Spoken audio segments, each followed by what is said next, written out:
하나님의 말씀 함께 보시겠습니다. 하나님의 말씀은 룻기 2장 17절에서 23절까지의 말씀입니다. 하나님의 말씀 룻기 2장 17절에서 23절까지의 말씀, 제가 가지고 있는 성경으로 구약 403면입니다. 룻기 2장 17절에서 23절까지의 말씀, 저 한 절 여러분들 한 절 번갈아 교독하시고 마지막 절은 같이 읽도록 하겠습니다. 룻이 밭에서 저녁까지 줍고 그 주운 것을 떠니 보리가 한 에바쯤 되는지라. 그 주운 것을 보이고 그가 배불리 먹고 남은 것을 드리매 시어머니가 그에게 이르되 오늘 어디서 주었느냐 어디서 일을 하였느냐 너를 돌본 자에게 복이 있기를 원하노라 하니 룻이 누구에게서 일했는지를 시어머니에게 알게 하여 이르되 오늘 일하게 한 사람의 이름은 보아스니이다 하는지라. 자기에게 이르되 그가 또 복받기를 원하노 그가 살아있는 자와 죽은 자에게 은혜 베푸기를 그치지 아니하였도다 하고 나오미가 또 그에게 이르되 그 사람은 우리가 가까우니 우리 기업을 물을 자 중에 하나이니라 하니라. 모압 여인 룻이 이르되 그가 내게 또 이르기를 내 추수를 다 마치기까지 너는 내 소년들에게 가까이 있으라 하더이다 하니 이르되 내 딸아 너는 그의 소년들과 함께 바늘밭에서 사람을 만나지 아니하는 것이 좋으니라 하는. 함께 읽겠습니다. 이에 룻이 보아스의 소녀들에게 가까이 있어서 보리 추수와 밀 추수를 마치기까지 이삭을 주우며 그의 시어머니와 함께 거주하니라. 아멘. 오늘도 이 아침에 주님 앞에 나와 예배하는 모든 분들을 진심으로 환영하고 축복합니다. 오늘은 룻기 2장 17절에서 23절 말씀을 가지고 만남은 선택이다 라는 제목으로 함께 말씀을 나누겠습니다. 만남은 선택입니다. 누구를 만나느냐, 무엇을 만나느냐가 중요합니다. 내가 선택한 만남이 나를 살리기도 하고 나를 망하게도 합니다. 그래서 우리는 좋은 만남을 선택할 수 있어야 한다라는 것입니다. 오늘 본문은 우리에게 좋은 만남은 무엇이고 그 만남을 선택할 수 있는 지혜에 대해서 우리에게 가르쳐 줍니다. 본문에는 나오미가 나오는데 나오미가 어제의 말씀 2장 1절부터 쭉 보시면 고향으로 돌아온 나오미를 반겨주는 것인데 그것은 어떤 사람과 평안함이 아니라 공허함, 돕는 손길 하나도 없는 그러한 현실의 막막함이 그를 반겨주었습니다. 앞으로 며느리 룻과 함께 살아갈 미래가 막막한 동굴과 같은 삶이었습니다. 그런 나오미에게 힘이 되었던 사람이 있었는데 그 사람이 바로 며느리 룻이었습니다. 룻은 자기 시어머니와 함께 먹고 살아갈 터전과 양식을 위하여 밖에 나아가 일하겠다고 시어머니 룻에게 이야기를 하고 밖에 나아가서 일을 하게 되어집니다. 그리고 그곳에서 밭의 주인인 보아스를 만나게 되고 그 밭에서 열심히 일을 하게 되어집니다. 그런데 룻은 거기서 놀라운 일을 경험하게 되어지죠. 밭에서 하루 동안 이삭을 줍는 일을 열심히 하며 그가 얻은 것은 보리 한 에바였습니다. 여기서 한 에바라는 단어가 무엇이냐면 22리터 약 10에서 15kg 정도에 되는 양을 의미합니다. 그러니 한 여인이 지금 하루 동안 이삭을 주어 얻기에는 말도 안 되는 양을 지금 얻었다라는 것입니다. 아무리 열심히 일했다고 한들 그가 얻을 수 없는 상상을 초월하는 엄청난 양식을 얻게 되어진 것이죠. 여러분, 우리는 여기서 한 가지를 깨달을 수 있게 됩니다. 그게 뭐냐면 많은 사람들이 특별한 기적이나 어떤 화려한 대박을 꿈꾸며 살아갑니다. 그러나 하나님의 은혜는 대부분 몇 주 전 주일 목사님께서 말씀하신 것처럼 일상에서 시작되어집니다. 하나님의 일하심은 우리의 일상에서 시작되어진다라는 것이죠. 지극히 평범하고 고단한 일상의 현장에서 하나님의 은혜를 만나게 된다라는 것입니다. 우리는 열심히 하나님의 은혜를 구하며 기도합니다. 그런데 감나무 밑에서 가만히 입 벌리고 감이 떨어지기를 기도합니다. 그러나 하나님은 우리의 일상을 통해 내가 속한 그 삶의 자리에서 기적을 나타내시고 기적의 역사를 경험하게 하시는 분이십니다. 여러분, 오늘 하루 여러분들에게 맡겨진 업무, 반복되는 가사 노동을 지루해하지 않았으면 좋겠습니다. 내가 서 있는 그 삶의 자리, 일상이 하나님의 공급하심을 경험하는 은혜의 자리가 되게 하는 저 여러분 되기를 축복합니다.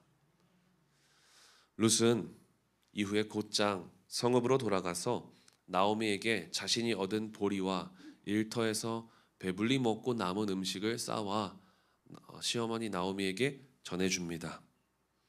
룻은 받은 은혜를 독식하지 않았습니다. 일상에서 얻은 은혜를 나누는 사람이었다라는 것이죠. 저는 우리 교회 목장이 이런 목장이 되기를 기대하고 기도합니다.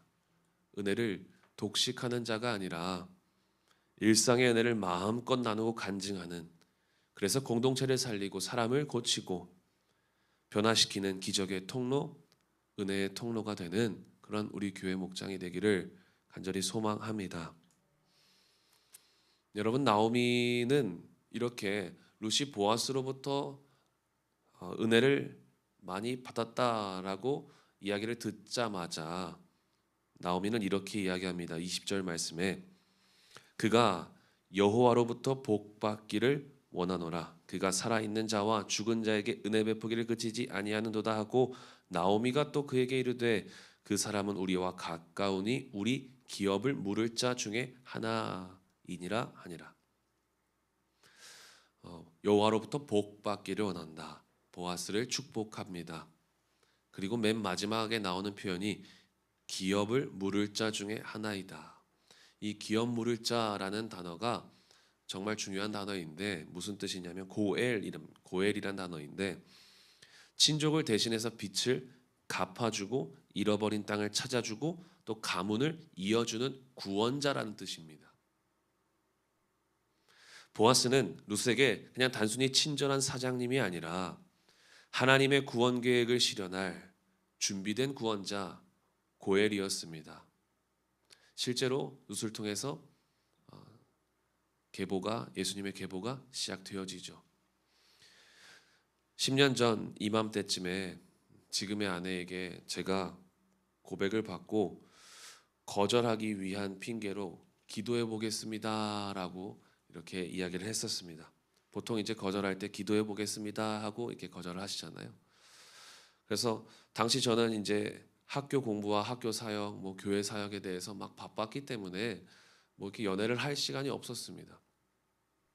여자라는 존재는 어떤 존재인지 정말 알고 싶지 않았을 때이기 때문에 그런 이제 고백을 이제 당했죠. 이제 고백 공격을 당했다고 이야기하는데 고백하는 이 여인의 고백 공격을 지혜롭게 잘 피할 생각이었습니다.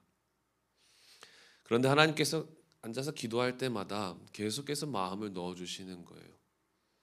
함께하도록 감동을 주시는 거죠. 그 결과가 이제 10년째 잘 만나고 있게 되어졌죠. 제가 거절하려고 했던 그 만남, 그러나 그 만남이 하나님 나라와 영광을 위한 만남으로 하나님은 사용하신 것이죠.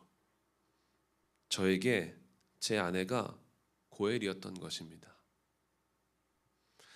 여러분들에게도 고엘을 예비해 두셨습니다. 이미 만나신 분들도 계시겠지만 하나님은 여러분의 무너진 삶을 재건하기 위해 보아스와 같은 고엘을 예비해 두셨다라는 것입니다. 그 사람이 내 직장 동료일 수도, 가까운 내 가족일 수도 있고 사랑하는 교회 공동체일 수 있습니다. 그 고엘을 만나는 축복을 누리시기를 예수님의 이름으로 간절히 축복합니다. 여러분, 여러분을 살리는 만남을 선택하시기 바랍니다. 선택하되 우리는 살리는 만남, 고엘을 만나는 내가 되기를 기도하시기 바랍니다. 고엘을 만날 수 있도록 무엇보다 우리가 만날 고엘은 예수 그리스도입니다. 예수님에 대해 아는 자가 아니라 예수님을 만난 예수님의 사람이 될 수 있기를 기도하시길 바랍니다. 예수님에 관하여 듣는 것이 아니라 예수님을 만난 자가 되시기를 축복합니다. 하나님께서는 일상에서 은혜를 만나게 하십니다. 하나님께서는 은혜 안에 고해를 만나게 하십니다. 저는 저와 여러분 모두가 일상의 은혜를 만나시고 은혜의 고해를 만나는 삶을 선택하실 수 있기를, 그런 오늘 하루의 삶이 되기를 예수님의 이름으로 간절히 축복합니다. 기도하겠습니다. 하나님 감사합니다. 우리에게도 좋은 만남을 주시려고 오늘 우리에게 말씀하심에 또한 감사드립니다. 하나님, 만남은 선택인데 우리가 살리는 만남을 선택할 수 있게 해주시고, 무엇보다 우리에게 주신 일상의 자리에서 하나님의 은혜를 경험하는 그런 우리의 삶이 되게 하여 주옵소서.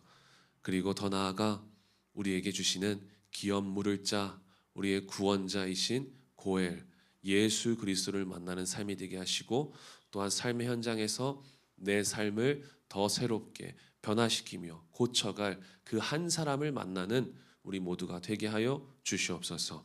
고엘을 만나는 축복을 날마다 지혜롭게 선택할 수 있는 우리에게 그런 마음을 주시고 삶의 방향들을 허락하여 주시옵소서. 그래서 내 뜻이 아니라 주님 뜻으로 살아가 주님께서 주시는 놀라운 축복과 변화를 경험하는 우리의 삶이 되게 하여 주시옵소서. 가지고 나온 기도의 제목들 많이 있습니다. 입 벌리며 감나무에서 감이 떨어지기를 기대하는 것이 아니라 내 삶의 현장에서 최선을 다하여 일하며 또한 하나님께 구할 수 있는 우리의 태도가, 우리의 자세가 되게 하여 주시옵소서. 감사드리고 예수님의 이름으로 기도하였습니다. 아멘.